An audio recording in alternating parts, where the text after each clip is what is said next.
રાજ્યમાં આગામી 23 થી 25મી જૂન દરમિયાન બેસી શકે છે ચોમાસું. હવામાન નિષ્ણાંત અંબાલાલ પટેલે આગાહી કરી છે. દક્ષિણ ગુજરાત, સૌરાષ્ટ્રમાં ગાજવીજ સાથે વરસાદની આગાહી કરાઈ. 4 ઇંચથી વધુ વરસાદ પડવાની અંબાલાલ પટેલની આગાહી છે. ખેડૂતોને લઈને અંબાલાલ પટેલે મહત્વની આગાહી કરી છે. 28મી જૂન બાદ ઉત્તર અને મધ્ય ગુજરાતમાં વાવણી લાયક વરસાદ થઈ શકે છે. પાટણ, સમી, હારીજ, મહેસાણામાં પડશે વરસાદ.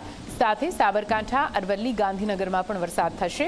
પંચમહાલ, મહીસાગર, વડોદરા અને અમદાવાદમાં પણ વરસાદની આગાહી કરાઈ છે. 7મી જુલાઈ બાદ રાજ્યમાં વરસાદના કારણે નદી નાળા છલકાશે.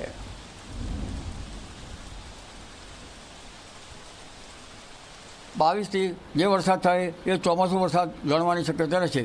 તારીખ 23થી 25માં લગભગ દક્ષિણ ગુજરાતના ભાગોમાં ભારે તો કેટલાક ભાગમાં અતિ ભારે વરસાદ થવાની શક્યતા રહેશે.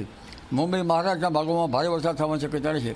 દક્ષિણ સૌરાષ્ટ્રના ભાગોમાં પણ તેજ ગતિના પવન સાથે ચોમાસું પહોંચી જવાની શક્યતા રહેશે. સૌરાષ્ટ્રના અન્ય ભાગોમાં પણ વરસાદ થવાની શક્યતા રહેશે. અને લગભગ ત્યારબાદ બંગાળ ઉપસાગરમાં 18થી 22માં હલચલ જોવા મળશે.